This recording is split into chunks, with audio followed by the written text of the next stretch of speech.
আসসালামু আলাইকুম প্রিয় বন্ধুরা, আজ আমি আপনাদের সামনে হাজির হয়েছি আবার একটি নতুন ভিডিও নিয়ে। আজকে আপনাদের সাথে শেয়ার করব একটি রান্নার ভিডিও। আজকে আপনাদেরকে দেখাবো কিভাবে আমি কচুরলতি দিয়ে বাইলা মাছ দিয়ে রান্না করি। এটা খেতে এতটা দারুণ। আমি কচুরলতিগুলো থেকে আঁশ ছাড়িয়ে নিয়ে কেটে নিয়েছি। এই যে দেখুন, দেখতে কিন্তু খুবই লোভনীয় লাগছে। আমি কচুরলতিটা একটু সিদ্ধ করে নিব, তাই চুলায় বসিয়ে দিয়েছি।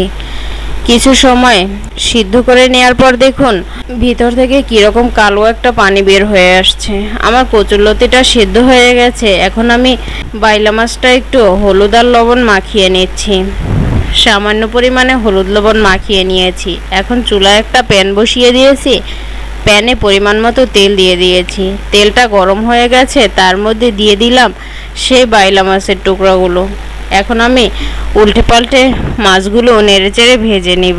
বাইলা মাছগুলো যেহেতু নরম, তাই আমি তেলের ভিতরে ভেজে নিয়েছি। এখন বাকি যে তেল রয়েছে তার মধ্যে পেঁয়াজ আর কাঁচামরিচ দিয়ে দিয়েছি। এই তেলেই আমার রান্না হয়ে যাবে, তাই আর বাকি তেল দেওয়ার প্রয়োজন নেই। এখন আমি তেলের ভিতর একটু ভেজে নিয়ে তার মধ্যে দিয়ে দিচ্ছি আদা রসুন বাটা। আদা রসুন বাটাটা কাঁচা গন্ধ চলে যাওয়া পর্যন্ত ভেজে নিয়েছি। তারপর দিয়ে দিলাম এখানে লবণ, হলুদ, মরিচের গুঁড়া পরিমাণ মতো। মরিচের গুঁড়াটা আমি একটু কম দিয়েছি, কারণ আমি এখানে কাঁচা মরিচ অ্যাড করেছি। মশলাটা একটু কষিয়ে নিয়ে তাতে দিয়ে দিয়েছি কিছুটা পানি দিয়ে, তারপর আবার কিন্তু মশলাটাকে কষিয়ে নিব। মশলাটা যত ভালো করে কষানো হবে রান্নাটা অত ভালো হবে।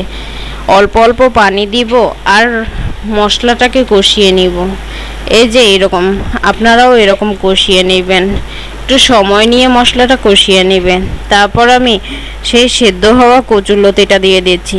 কচুরলতিটা কিন্তু আমার 80% সেদ্ধ হয়েছে, এর থেকে বেশি সেদ্ধ করা দরকার নেই। তারপরে আবার একটু নেড়েচেড়ে কষিয়ে নিয়েছি। তারপর দিয়ে দিলাম এখানে পানি। পানি বেশি দেওয়ার প্রয়োজন নেই, যেহেতু আমার কচুরলতি 80% সেদ্ধ হওয়া।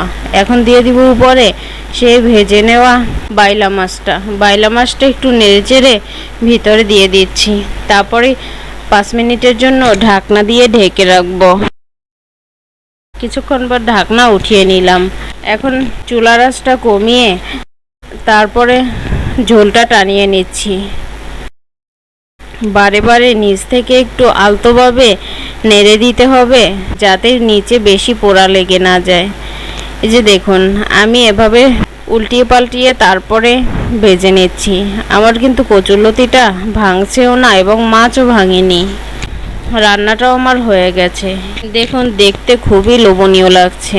আমার তো দেখে জিভে পানি চলে আসছে। এরকম পোড়া পোড়া করে ভাজলে খেতে এতটা দারুণ হয়, আগে জানতাম না। আমি এখন চুলা থেকে নামিয়ে আপনাদেরকে পরিবেশন করে দেখাবো।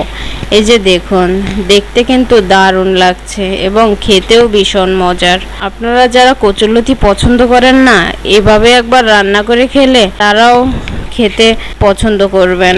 তারপর আমাকে কমেন্ট করে জানাবেন আপনাদের কাছে কেমন লাগছে। যদি আপনাদের কাছে ভালো লাগে আমার চ্যানেলটি সাবস্ক্রাইব করে দিবেন। আল্লাহ হাফেজ।